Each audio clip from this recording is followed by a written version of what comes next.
प्रिय विद्यार्थियों, आज की कक्षा में हम द्विगु समास के विषय में अध्ययन करेंगे। द्विगु समास जो कि तत्पुरुष का ही भेद, जो कि समानाधिकरण तत्पुरुष समास हैं, उसका भेद है। द्विगु समास संख्यापूर्व द्विगु।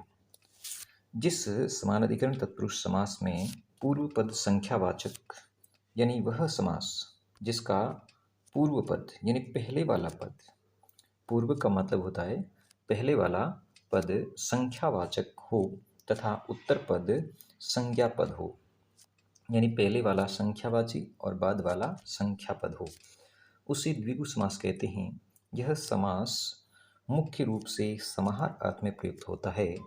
नपुंसकलिंग या स्त्रीलिंग एक वचन में होता है, अर्थात इसका जो समस्त पद होगा वो या तो नपुंसकलिंग या स्त्रीलिंग एक वचन में होगा।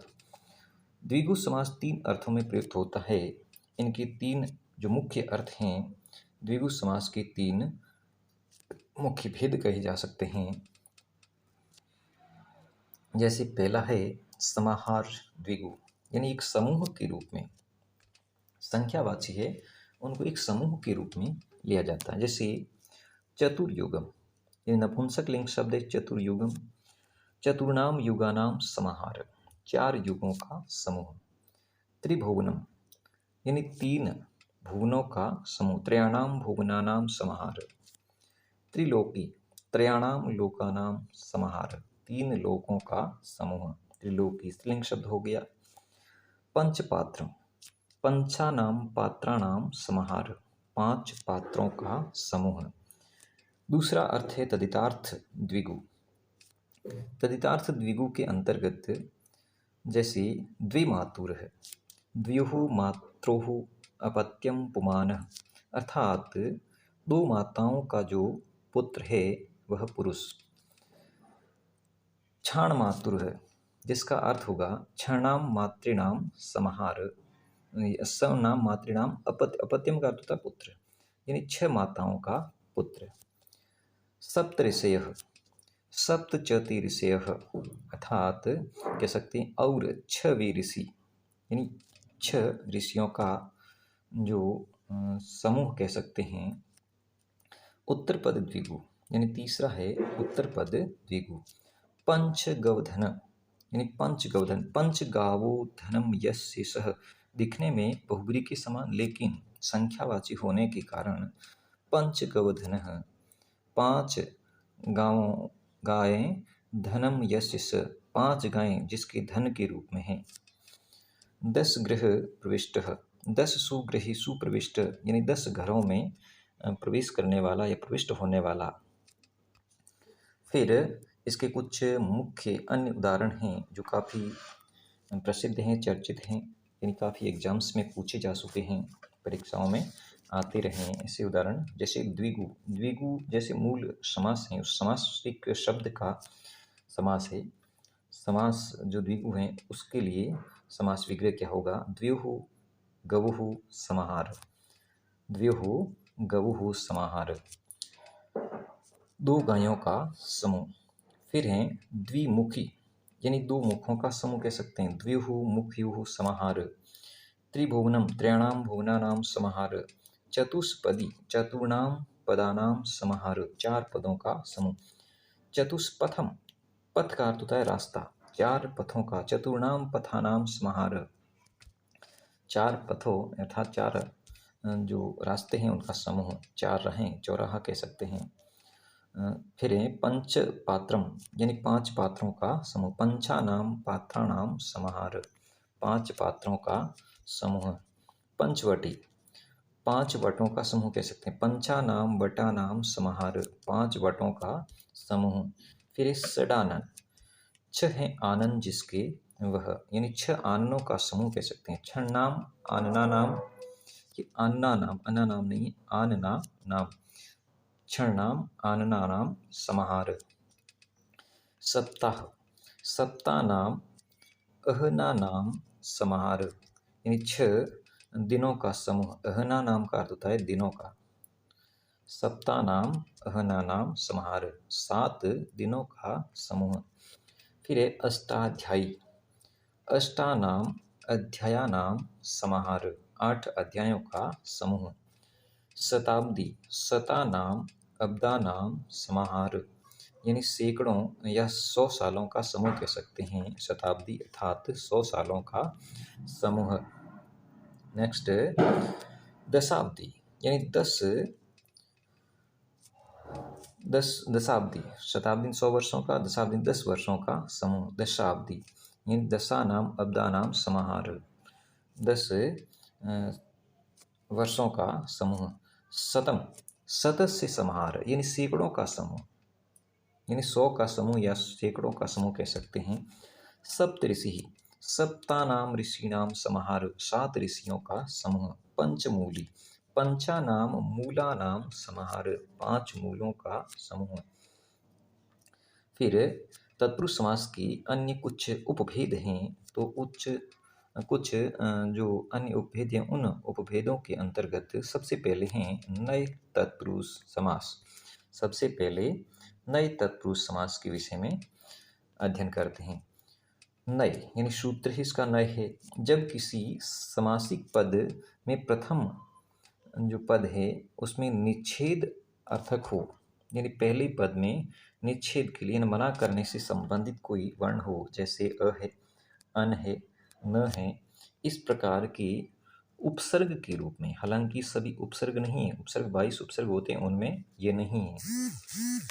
उपसर्ग के रूप में या उपसर्ग के रूप में प्रयोग हो तो वहाँ नए तत्पुरुष समास माना जाता है। विग्रह करते समय उपसर्ग के स्थान पर न शब्द का प्रयोग कर दिया जाता है। यदि नए तत्पुरुष समास में पद स्वर से प्रारंभ हो तो, यानी जो समास विग्रह करने पर जो पद है वो स्वर से प्रारंभ होता है तो न, अन में, और यदि व्यंजन से प्रारंभ होता है तो न या अ में परिवर्तित हो जाता है। यानी स्वर से प्रारंभ होता है तो अन से प्रारंभ होगा समस्त पद, और व्यंजन से प्रारंभ होता है तो न या अ से। यानी सभी में नहीं, कुछ अपवाद भी हैं, कुछ अलग भी हैं, तो सब में नहीं कहा जा सकता। अधिकतर जगह पे ये चीज़ें काम आती है। नेक्स्ट, इसके उदाहरण देखें तो मुख्य हेडलाइन यही कही जा सकती है, न के स्थान पर अ या न व्यंजन होने पर। सब जगह नहीं, कुछ जगह पे अलग है। जैसे पहला उदाहरण, अपुत्र न पुत्र, यानी न के बाद पुत्र शब्द आ रहा है, पुत्र में पहले व्यंजन है, इसीलिए यहाँ पर अन न होकर के अ या न का प्रयोग होता है। जैसे अपुत्र यानी पुत्र, प से पहले अ का प्रयोग हो गया। अशुभम न शुभम, यानी व्यंजन विग्रह करने पर न का प्रयोग, समास करने पर अ या न का प्रयोग। फिर अज्ञानम न ज्ञानम, विग्रह क्या हो गया, न ज्ञानम। अन्याय न न्याय, न्याय का न होना। असत्यम न सत्यम, सत्य नहीं। अनस्वर न नश्वर, जो नष्ट नहीं होता हो, अनस्वर। नास्तिक न आस्तिक, जो आस्था नहीं करता हो। हालांकि स्वर से प्रारंभ है, फिर भी यहाँ पर अन न होकर के न आ रहा है। फिर नपुंसकम न पुंसकम, न पुल्लिंग, पुल्लिंग नहीं है। अमित्रम न मित्रम, अहितम न हितम, अर्थात जिसमें किसी का हित न हो, अहित हो। अचरम न चरम, अचरम यानी न चरम। फिर अब्राह्मण न ब्राह्मण, अकृतम न कृतम, अगर्दभः न गर्दभः। फिर न के स्थान पर अन के कुछ उदाहरण स्वर होने पर, यानी बाद में जो न के बाद विग्रह करने पर न के बाद स्वर है, तो वहाँ पर समस्त पद करने पर मूल शब्द से आगे अन का प्रयोग हो सकता है या होता है। अधिकतर जगह पे, अधिकतर उदाहरण, सब जगह हो ये निश्चित नहीं है। उदाहरण पहला, अनृतम, यानी यहाँ पर विग्रह करने पर न रितम, यानी क्या है, रितम। रितम में री प्रारंभ में आ रहा है, री आ गया, स्वर आ गया, इसलिए यहाँ पर अन उपसर्ग आ गया पहले। रितम, रितम से पहले अन, अनृतम हो गया। फिर अनार्य, अन आर्य, न आर्य यदि अन आर्य। अनस्वर यानी न अस्वर, अ है प्रारंभ में, यानी यहाँ पर सभी के प्रारंभ में स्वर है, इसलिए अन होना स्वाभाविक है। सभी में अनस्वर यानी न अस्वर, अनिस्वर न ईश्वर, अनव्यय न अव्यय, न अव्यय अनव्यय, अन अनब्जम यानी न अब्जम, अनागतम न आगतम जो नहीं आया। फिर नेक्स्ट देखें तो अगला कुछ और आगे उदाहरण दिए गए हैं। नकुलः, नकुलः, नकुलः इन नकुल व्यंजन से प्रारंभ, यहाँ पर न या अ का प्रयोग, पहले अधिकतर अस के प्रयोग वाले थे, यहाँ पर न के प्रयोग वाले ज़्यादा दिखेंगे आपको।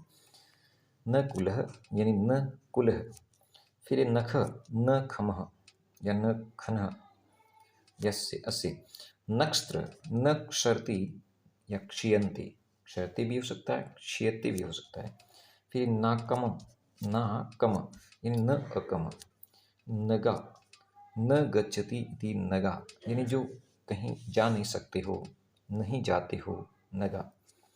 नगः, न गच्छति इति नगः पर्वत, यानी दोनों में, एक में बहुवचन का प्रयोग है, एक में एक वचन का प्रयोग। नग शब्द है, नगा बहुवचन, नग एक वचन। अगा, न गच्छति इति अज्ञ, वृषभ जो अग यानी सर्प के समान कैसे जा सकते हैं। नेक्स्ट उदाहरण, प्रादि तत्पुरुष समास, प्र आदि यानी उपसर्ग का प्रयोग होगा इसमें। हालांकि संस्कृत के उपसर्ग इसमें नहीं है, फिर भी हिंदी के उपसर्ग कहे जा सकते हैं समस्त पद में। प्रादि तत्पुरुष समास, कुगति प्रादे, अर्थात इसको कुगति, इसको प्रादि भी कह सकते हैं, कुगति तत्पुरुष समास भी कह सकते हैं। सूत्र से तात्पर्य समास का पूर्व पद क्या होगा, कु, गति संज्ञक या प्र आदि होगा, यानी जो पहला पद है वो कु या फिर प्र आदि होगा, उससे प्रादि तत्पुरुष समास या गति तत्पुरुष समास कहा जाता है। कुत्सित, बुरे के लिए, यानी कु, कुत्सित का अर्थ होता है बुरा, उसके लिए कु उपसर्ग का प्रयोग होगा समस्त पद में, और विग्रह पद में हो जाएगा कुत्सित। और अच्छे यानी सुंदर के लिए, सुंदर अर्थ में सु उपसर्ग का प्रयोग होगा, जैसे कुपुत्र या कु का प्रयोग हो गया पुत्र से पहले, कुत्सितः पुत्र यानी बुरा पुत्र। सुपुरुषः सुंदर पुरुष, कुपुरुषः कुत्सितः पुरुष। फिर एक वार्तिक जो कि कही जा सकती हैं सूत्र के तौर पे, एक वार्तिक दी गई है, तो इस वार्तिक के अंतर्गत प्रादयः गदाध्यर्थी प्रथमया, जब किसी सामासिक पद में प्रथम पद के रूप में प्र, परि, निस, निर, अति, अनु, उद, सूक्ष्म, सम, अव आदि उपसर्गों का प्रयोग हो रहा है या होता हो या हो रहा हो, तो उससे प्रादि तत्पुरुष समास कहते हैं। जैसे प्राचार्य, प्राचार्य का विग्रह करने पर प्रगत आचार्य, यानी प्रगत पहले गया हुआ, अर्थात सबसे आगे चलने वाला। प्रगत मानी पहले या सबसे आगे चलने वाला कह सकते हैं, जाने वाला कह सकते हैं, आचार्य, प्राचार्य। फिर दूसरा है प्रध्यन, परिग्लान, अध्ययन, अध्ययनात्, परिग्लान अध्ययनात्। फिर आता है निश्चिंत, निर्गतः चिंतयाः, निर्गतः चिंतायाः। फिर निग्रह, निर्गतः गृहात्। फिर अतिरथः, अतिक्रांतः रथम। फिर अनुभाव, अनुगता भावः, अनुगता भावः। फिर अवकोकिलः, अवकोकिल का विग्रह होगा अवकृष्टः कोकिलया। उद्वेलः, उद्गतः वेलां। सुजनः, शोभनः जनः। दुर्जनः, दुष्टः जनः। समध्व, संगतः अध्वानम। फिर प्रपितामह, प्रगतः पितामह। फिर प्रत्यक्षः, प्रतिगतः अक्षमः। फिर अवकोकिलः, अवकुष्ठः कोकिलः पहले भी आ चुका है। अतिम्रयादः अतिक्रांतः मर्यादां, फिर है प्राध्यापकः यानी प्रगतः अध्यापकः। नेक्स्ट आगे बढ़ें। आगे गति तत्पुरुष समास, प्रादि के साथ गति का प्रयोग हुआ था और कुछ विशेष गति तत्पुरुष के समास के अंतर्गत यहाँ कुछ और उदाहरण हैं, तो उसका अध्ययन करें। तो कुछ कृत प्रत्ययों से अंत होने वाले शब्दों के साथ कुछ विशेष शब्दों का मेल गति तत्पुरुष समास माना जाता है। जैसे उर्यादि स्वीडाश्च, सूत्र के अनुसार उरी स्वी डास आदि निपात क्रिया के योग गति कहलाते हैं। समस्त पद में ल्यप प्रत्यय का तथा विग्रह में इक्त्वा प्रत्यय का प्रयोग होता है। यानी जब समस्त पद होगा तो वहाँ पर तो ल्यप प्रत्यय हो जाएगा, क्योंकि पहले उपसर्ग या फिर कोई अव्यय आता है तो वहाँ पर यानी इक्त्वा प्रत्यय और धातु से पहले कहा जा सकता है। जहाँ पर इक्त्वा प्रत्यय के स्थान पे ल्यप प्रत्यय हो जाता है, वहाँ धातु से पहले कोई न कोई अव्यय या उपसर्ग का प्रयोग अवश्य होगा। तो जैसे पहले ऊरी कृत्य या कृ धातु है, ऊरी कृ धातु से पहले आ गया, इसलिए यहाँ पर कृ धातु के साथ जो इक्त्वा प्रत्यय लगा हुआ था उसको ल्यप हो गया, क्योंकि कृ धातु से पहले हमने उरी का प्रयोग कर दिया यहाँ पर समस्त पद में। तिरो भूय, तिरो भू से पहले आ गया यहाँ पर, इसलिए भूत्वा में जो इक्त्वा है इसको ल्यप कर लिया गया। उरी कृत्य उरी कृत्वा तिरु भूय, तिरह भूत्वा शुक्लिट भूय, शुक्ली भूय यानी अशुक्लम शुक्लम भूत्वा, शुक्लिक अशुक्ल को शुक्ल कर होना, यानी अशुक्ल को शुक्ल होकर, सफ़ेद नहीं है उसको सफ़ेद करके, उजाले यानी जो अंधकार है उसको उजाला करके। फिर ये शुक्ली कृत्य यानी पहले था शुक्ली भूय या भू धातु का प्रयोग था, अब है यहाँ पर कृ धातु का प्रयोग, इक्त्वा प्रत्यय के स्थान पे लेप हो रहा है।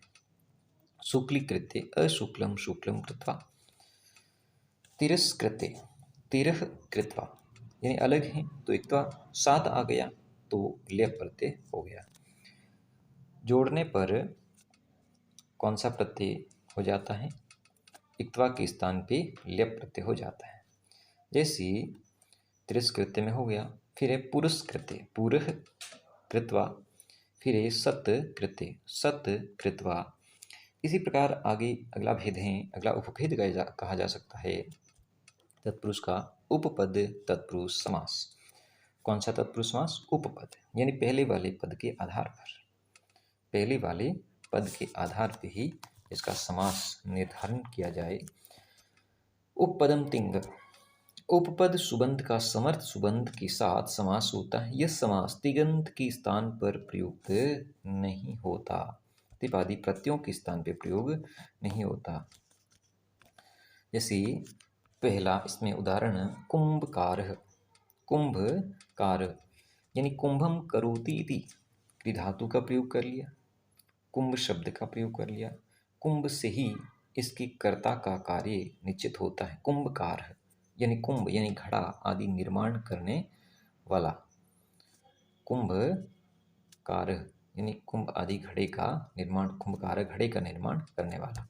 स्वर्णकार सोने से वस्तुएं बनाने वाला, सोने यानी स्वर्ण का अर्थ होता है सोने को गहने में बदलने वाला या गहना बनाने का कार्य करने वाला। जलद जलम ददाती जल को देने वाला, जलज जले जायते जल को उत्पन्न करने वाला, सॉरी जल में उत्पन्न होने वाला। खग यानी खे गच्छति, पादपः पादिः पिबती यानी जो जड़ों से पीता हो, पादी पैरों से या जड़ों से कह सकते हैं, जो पानी पीता हो। चित्रकार चित्रम करोति चित्र का निर्माण करता है। मर्मज्ञ, मर्म को जानने वाला, मर्मम जानाति। सुखप्रदः, सुखम प्रदाति यानी सुख को देने वाला। कुंभम करोति, इन कुंभ को करने वाला अर्थात घड़े को बनाने वाला। स्वर्ण करोति, सोना, सोने से स्वर्ण आभूषण बनाने वाला। जलम ददाति, जल को देने वाला। इस प्रकार से सभी में कार्य करने वाला, यानी क्रिया मूल शब्द के साथ क्रिया का प्रयोग किया जाता है। फिर नेक्स्ट उदाहरण देखें। अगला जो उपभेद है वो है अलुक तत्पुरुष समास। कौन सा है? अलुक तत्पुरुष समास। अर्थात जो पद विग्रह में रहेंगे वे पद समस्त पद में भी रहेंगे, अर्थात कोई भी विभक्ति आदि का लोप नहीं होता हो, उससे अलुक तत्पुरुष समास कहते हैं। इस समास के अंतर्गत पूर्व पद की विभक्ति का लोप नहीं होता। जो पहले वाले पद में विभक्ति लगी हुई है उस विभक्ति का लोप नहीं होता। जहाँ पर भी पहले पद में विभक्तियाँ लगी उनमें से किसी भी विभक्ति का लोप नहीं होता। अतः विभक्ति का लोप नहीं होने के कारण इसका नाम क्या बन गया? अलुक तत्पुरुष समास। जैसे परस्मयी पदम, अलग किया यानी विग्रह किया तो भी परस्मयी पदम। आत्मनि पदम, आत्मनि पदम। सहसा कृत्य, सहसा कृत्य। दूरात् आगतः, यानी यहाँ पर संधि विच्छेद कही जा सकती है, बाकी इसमें विभक्ति वगैरह लोप नहीं है। दूरात् आगतः। स्तोकान मुक्त, स्तोकात मुक्त। वाचस्पति, वाचः पति। फिर है युधिष्ठिर, यानी युद्ध में जो स्थिर रहता है, युधि, युधिष्ठिर, युद्ध ही स्थिर, युद्ध में स्थिर रहने वाला। फिर है सरसीजम, सरसी जातम, जात या फिर इति। मनसीज, मनसी जात। खेचर, खेचर। अंतेवासी, अंतेवस्तीति, अंते बीच में रहने वाला। मातुस, मातुः स्वसा, मातुः स्वसा। फिर आता है लुप्त पद, यानी बीच वाले पद को लोप कर लिया जाए। ये पहले भी हमने पढ़ा है, मध्य पद लोपी के अंतर्गत वही है, मध्य पद लोपी का ही ये लुप्त पद एक दूसरा नाम कहा जा सकता है। यानी जिस सामासिक पद में बीच में कुछ पदों का लोप हो जाता है वहाँ उसे क्या कहते हैं? लुप्त पद तत्पुरुष समास कहते हैं। जैसे शाक पार्थिव, जो पहले में हमने इसको उदाहरण को पढ़ा है, शाक प्रिय पार्थिव, यानी प्रिय का लोप हो गया। देव ब्राह्मण, देव पूजक ब्राह्मण, पूजक का लोप हो गया। पंचदश, पंचाधिक दश, बीच वाले पद का लोप हो गया। अष्टादश, अष्टाधिक दश। फिर छाया तरु, छाया प्रधान तरु। गुड़ धाना, गुड़ मिश्रा धाना, यानी गुड़ से मिश्रित धान। नेक्स्ट आगे बढ़ें तो आगे हमें द्वंद्व समास, यानी आज हमने जो तत्पुरुष समास के जो बचे हुए भेद हैं, मुख्य रूप से द्विगु समास और उसके अलावा तत्पुरुष समास के जितने भी उपभेद हैं उनके विषय में हमने अध्ययन किया। वीडियो अच्छा लगा होगा, वीडियो को शेयर करें, लाइक करें और चैनल को